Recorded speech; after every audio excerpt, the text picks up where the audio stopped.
নমস্কার, let's learn and teach চ্যানেলের আরেকটি ভিডিওতে আপনাকে স্বাগত। আগে আমরা ফেমাস রাইটার আর.কে. নারায়ণের লেখা মালগুড়ি ডেজের দ্য মিসিং মেলের একটি অংশ পড়েছি। তারপর আমরা দ্বিতীয় অংশ আজকে শুরু করব। প্রথম অংশে আমরা দেখি থানাপ্পা বলে একটা ক্যারেক্টার এবং রামানুজম বলে একটা ক্যারেক্টার, এবং গল্পটা এখানে শেষ হয়েছিল প্রথম অংশে যে থানাপ্পা একটা চিঠি দেয় রামানুজনকে, এবং চিঠিটা এইরকম একটা নিউজ ক্যারি করে যে রামানুজনের একটা মেয়ে হয়েছে যার নাম রাখা হয়েছে কামাক্ষী। এই তিনটে নাম আমরা এখনো পর্যন্ত পেয়েছি। পরের অংশটা পড়া যাক।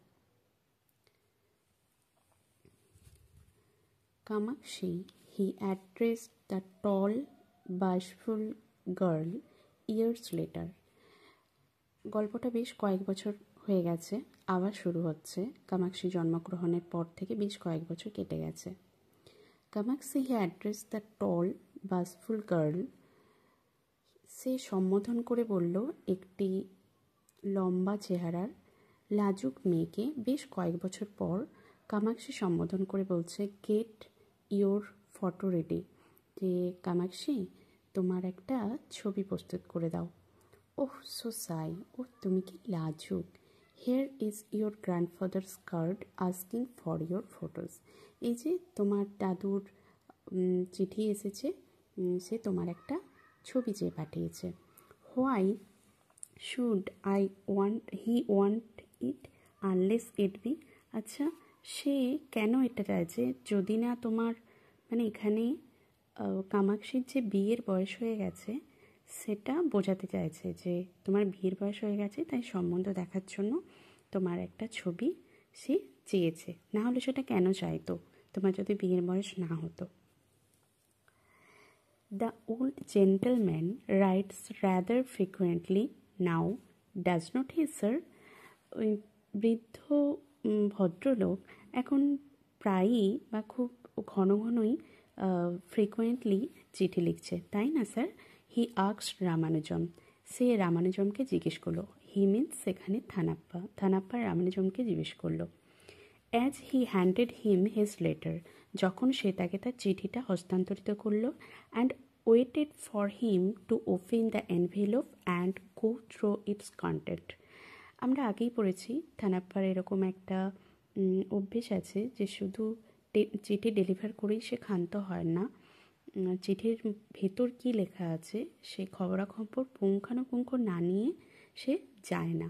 তো এখানেও সেই একই জিনিসের পুনরাবৃত্তি ঘটেছে।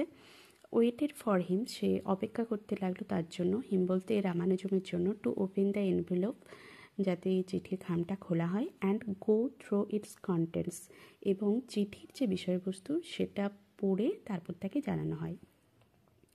Ramanujan looked worried after reading it. চিঠিটা পড়ার পর রামানুজমকে কিছুটা চিন্তিত লাগছিল। দ্য পোস্টম্যান আস্কড, ওই পোস্টম্যান জিজ্ঞেস করলো, I hope it's good news. আশা করি এটা ভালো খবরই আছে, তাই না? তো এই সেন্টেন্সটা লেখা আছে অ্যাসার্টিভ সেন্টেন্সে, কিন্তু এখানে ইন্টারোগেটিভ মার্কস দেওয়া আছে, মানে কথাটা এইভাবেই জিজ্ঞেস করছে, মানে আশা করছি নিউজটা খুব ভালো, মানে তার গলার স্বরে একটা প্রশ্ন জিজ্ঞাসা আছে। He leaned against the veranda pillar with a stack of undelivered letters still under his arm. He means Thanappa leaned against the veranda pillar. বাড়ির বারান্দায় যে খুঁটি আছে বা পিলার আছে, সেই খুঁটিতে সে ঠেল দিল। With a stack of undelivered letters still under his arm. তার যে চিঠি বহন করে নিয়ে যায়, হয়তো কোনো থলি বা ব্যাগ, তার মধ্যে এখনও যে সমস্ত চিঠি আনডেলিভার্ড আছে, ডেলিভার করা হয়নি, সেই বোঝাটা তার আন্ডার হিজ আর্মসের নিয়েই সে ওই পিলারে হেলান দিল, অপেক্ষা করতে লাগলো। রামানুজম বলল, my father in law thinks I am not sufficiently active in finding a husband for my daughter. রামানুজমের কথা, রামানুজমের শ্বশুরমশাই তিনি বলছে, আমার শ্বশুরমশাই ভাবেন যে I am not sufficiently active, আমি বোধহয় অতটাও খোঁজ খবর করছি না, মানে কাজকর্ম করছি না ইন ফাইন্ডিং এ হাজব্যান্ড, কিসের জন্য, একটা স্বামী খোঁজার জন্য, ফর মাই ডটার, আমার কন্যার স্বামী খোঁজার জন্য বোধহয় আমি সেইভাবে কাজ করছি না। মানে মেয়ের বিবাহের সময় হয়ে গেছে, তো মেয়ের বিবাহের জন্য পাত্র খোঁজার ব্যাপার কথা বলা হচ্ছে এখানে, যে তার শ্বশুরমশাই মনে করেন যে সেইভাবে হয়তো সে মনোযোগ দিচ্ছে না বা কাজ করছে না পাত্র খোঁজার ব্যাপারে, সে ভীষণ উদাসীন এই নিয়ে। He has tried 1 or 2 places, সে 2-1 জায়গায় চেষ্টা করেছে অ্যান্ড ফেল্ড, কিন্তু ব্যর্থ হয়েছে, মানে পাত্র খোঁজার চেষ্টা হয়েছে কিন্তু ব্যর্থ হয়েছে। হি thinks I am very indifferent, তিনি মনে করেন যে আমি এই মেয়ের বিয়ের ব্যাপারে ভীষণ উদাসীন। Elderly people have their own anxiety, না বয়স্ক মানুষদের তো একটু নিজস্ব দুশ্চিন্তাও আছে, মানে বয়স্ক মানুষেরা তো এইসব বিষয়ে একটু বেশি দুশ্চিন্তা করেন। দ্য পোস্টম্যান রিপ্লাইড, ওই থানাপ্পা পোস্টম্যান উত্তর দিল, দ্য ট্রাভেল ইজ, সমস্যাটা হচ্ছে, সেড রামানুজম বলছে, that he has set apart 5,000 rupees for their girl's marriage and is worrying me to find a husband for her immediately, but money is not everything. আর রামানুজম বলছে সমস্যাটা হচ্ছে কি, হি হ্যাজ সেট অ্যাপার্ট, তিনি আলাদা করে রেখেছেন 5,000 rupees, 5,000 টাকা, ফর দিস গার্লস ম্যারেজ, এই মেয়েটির বিবাহের জন্য, and is worrying me to find a husband, এবং তার জন্য আমাকে বারবার করে প্রেশার দেওয়া হচ্ছে বা বলা হচ্ছে, ফর হার ইমিডিয়েটলি, যে তৎক্ষণাৎ তার জন্য যেন একটা বর খোঁজা হয় বা পাত্র খোঁজা হয়। But money is not everything, কিন্তু টাকাই তো সব নয়।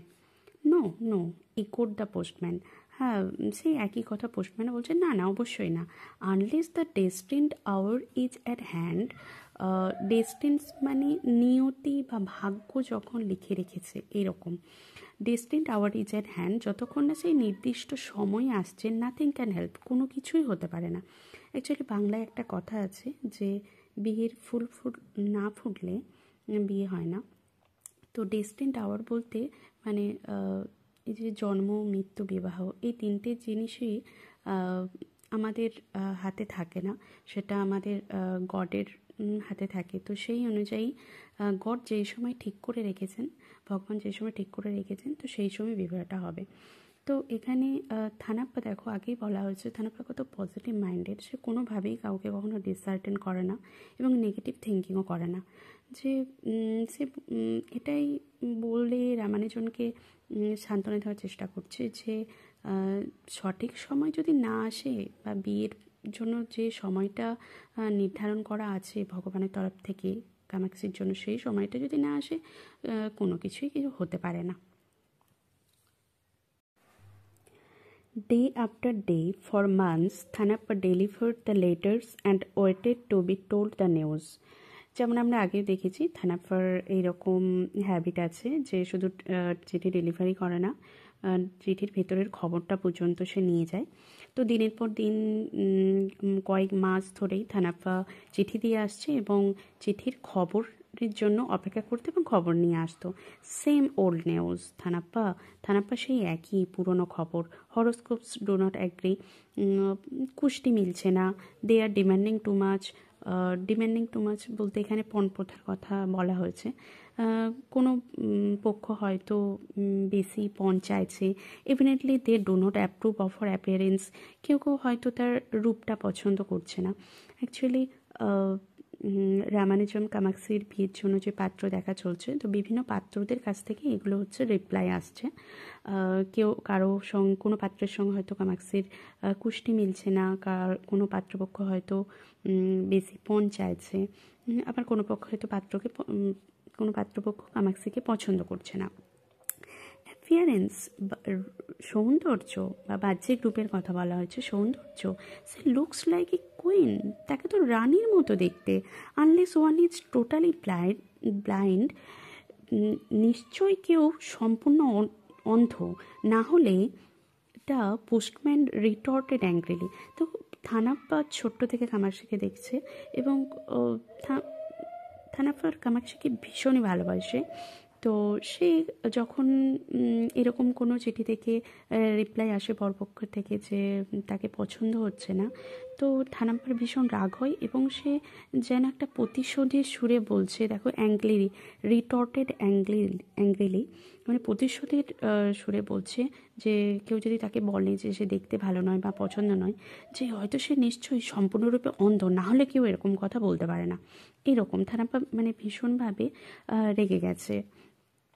The season would be closing, এই সিজনটা শেষ with only 3 more auspicious dates. Auspicious dates মানে শুভ দিন বা শুভ মুহূর্ত।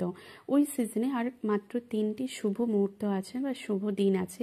দ্য লাস্ট বিং May 20, আর ওই বছরের বা ওই সিজনের সেই শুভ দিনটি হচ্ছে 20 May. The girl would be 17 in a few days, কয়েকদিনের মধ্যেই 17 বছর পূর্ণ হয়ে যাবে Kamakshi. The reminders from her grandfather were becoming fierce, আর তার দাদুর কাছ থেকে যে কামাক্ষীর বিয়ের জন্য প্রেশার করা হচ্ছিল রামানুজমকে, সেটা যেন দিন দিন ভয়ঙ্কর হয়ে উঠছে। Ramanujan had exhausted all the possibilities and had drawn a blank everywhere. Ramanujan প্রায় মরিয়া হয়ে উঠেছে।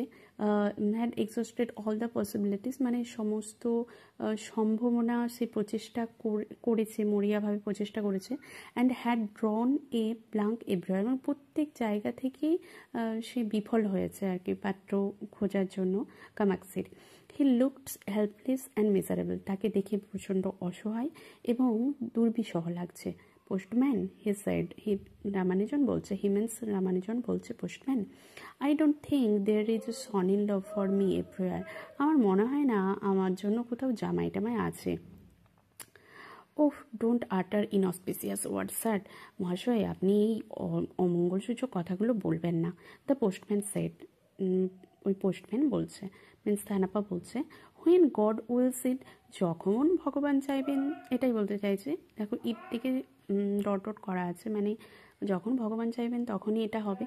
হি reflected for a while and said, সে রিফ্লেক্টেড মানে পুরানো স্মৃতিতে, যা তার কিছু আগে মনে ছিল সে স্মৃতিতে একটু হাতড়ালো বা স্মৃতিতে মনোযোগ করলো। রিফ্লেক্টেড মিন্স এখানে তো স্মৃতিতে মনোযোগ করা।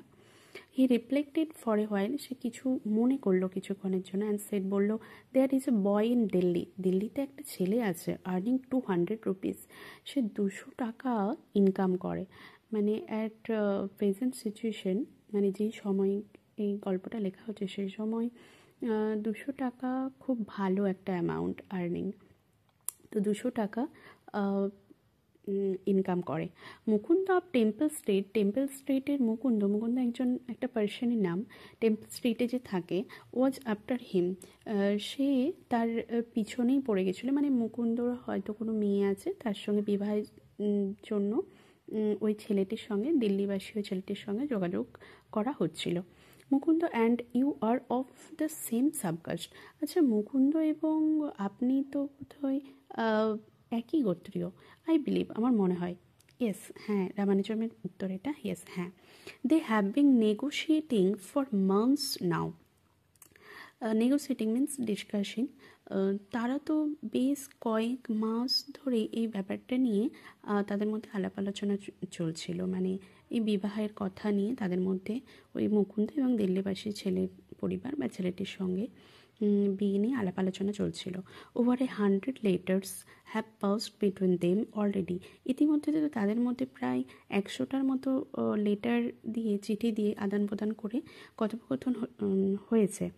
বাট আই নো, কিন্তু আমি জানি, দে আর ডেফিনেটলি ব্রেকিং অফ, কিন্তু আমি জানি তাদের এই সম্পর্কটা নিশ্চিতভাবে ভেঙে যাচ্ছে, মানে তাদের যে বিবাহ সম্বন্ধটা ঠিকঠাকভাবে গড়ে উঠছে না, বিবাহটা হয়তো হবে না। It is over some money questions, হ্যাঁ কোনো টাকা পয়সার ব্যাপার আছে এই জন্য, যেহেতু পণ দেওয়ার ব্যাপারটা ছিল তখন, সেই জন্য। They have written their last message on a post card, তারা একটা পোস্ট কার্ডের ওপর তাদের শেষ মেসেজটা লিখেছিল, and it has infuriated this peoples all the more. এবং এই লেটারটা দেখে মনে হচ্ছে যে এই লোকজনের প্রতি বা ওই ফ্যামিলির প্রতি তারা ভীষণ রাগান্বিত। As if postcards were an instrument of insult, যেন এখন পোস্টকার্ডই কাউকে অপমান করার একটা মাধ্যম হয়ে গেছে। I have known most important communications being written even on picture postcards. হ্যাঁ, আই হ্যাভ নোন, আমি তো জানি যে মোস্ট ইম্পর্টেন্ট কমিউনিকেশনস, কত গুরুত্বপূর্ণ কথা বা গুরুত্বপূর্ণ যোগাযোগ হয় being written even on picture postcards, এমনকি পিকচার পোস্টকার্ডের মাধ্যমেও অনেক গুরুত্বপূর্ণ কথোপকথন বা যোগাযোগ চলতে থাকে। আমি এটা জানি। হোয়েন রাজাপ্পা ওয়েন টু আমেরিকা, যখন রাজাপ্পা আমেরিকাতে গিয়েছিলেন 2 years ago, 2 বছর আগে, he use to write to his sons, সে তার ছেলেদেরকে তো লিখতো এভরি উইক, মানে ছেলেদের উদ্দেশ্যে চিঠি পাঠাতো প্রত্যেক সপ্তাহে অন পিকচার পোস্টকার্ডস, এই পিকচার পোস্টকার্ডস দিয়ে। After this digression, he came back to the point. After this digression means digressions বলতে কি বলবো, যে এদিক ওদিক যে কথাগুলো বলছে, মানে মেন কথা হচ্ছিল কামাক্সের বিয়ে নিয়ে। সেখান থেকে সে রাজাপ্পা তার যখন আমেরিকায় চলে যায়, তার ছেলেদের পিকচার পোস্টকার্ডে লিখতো, তারপর পিকচার পোস্টকার্ড মাধ্যমে আরও তার জানা যে সমস্ত যোগাযোগ হয়েছে সেই সমস্ত কয়েকটা অপ্রাসঙ্গিক কথা এখানে বলতে থাকে। তো এই অপ্রাসঙ্গিক কথাগুলোকে ডিগ্রেশন বলা হয়েছে। After this ডিগ্রেশন he came back to the point, তারপর সে পয়েন্টে ফিরে এলো। পয়েন্টে মিনস এখানে কামাক্সের বিয়ের কথা বলা হয়েছে। I will asked Mukunda to give me the horoscope, আমি মুকুন্দকে বলবো কুষ্টিটা দেওয়ার জন্য। লেটার সি, দেখাই যাক। নেক্সট ডে, পরের দিন, he brought the horoscope with him, সে পরের দিন ওই কুষ্টিটা তার সঙ্গে নিয়ে এলো। He means Thanappa. The boy's parents are also in Delhi, ওই ছেলেটির বাবা মাও দিল্লিতেই থাকেন। So you can write to them immediately, আপনি কিন্তু যত তাড়াতাড়ি সম্ভব তাদেরকে চিঠি লিখতে পারেন। No time to watch now, সময় নষ্ট করার কোনো ব্যাপারই নেই এখানে। A ray of hope touched Ramanujam's family, রামানুজমের পরিবারেতে যেন একটু আশার আলো এলো। আশা করছি আপনাদের এই অংশটা ভালো লেগেছে। ফিরে আসবো পরবর্তী অংশ নিয়ে। ভালো থাকবেন, সুস্থ থাকবেন। নমস্কার।